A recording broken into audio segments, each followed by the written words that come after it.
নমস্কার, আমি clinical dietician Surangana Rana. একজন আইবিএস পেশেন্টের ক্ষেত্রে ওয়াটারমেলন ইনক্লুড করলেই কেন অ্যাসিডিক ফর্মেশন অনেকটা পরিমাণে দেখা যায়, কেন অ্যাসিড রিফ্লাক্স হয়? চলুন আজকে সেটা নিয়ে কথা বলি। এরকম অনেক পেশেন্ট আছেন যারা এসে জিজ্ঞেস করেন যে তাদের ওয়াটারমেলন ইনটেক করার পরে গিয়ে কিন্তু অ্যাসিড ফর্মেশন দেখা যায়, কারণ ওয়াটারমেলন প্রচুর পরিমাণে হাই ফ্রুক্টোজ কন্টেন্ট।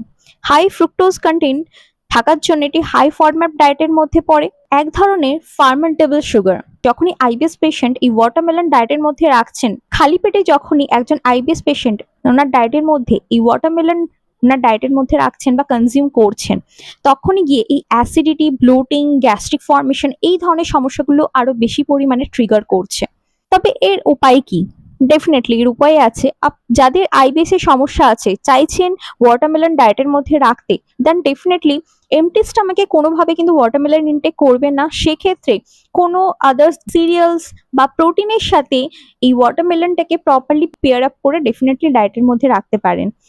এবং আপনারা চাইলে সিডস, নাটসের সাথেও কিন্তু ওয়াটারমেলন কনজিউম করতে পারেন। যারা খালি পেটে মিড মর্নিং এ ওয়াটারমেলন ইনটেক করে নিচ্ছেন, তাদের ক্ষেত্রে সমস্যাগুলো আরো বেশি ট্রিগার করতে দেখা যাচ্ছে।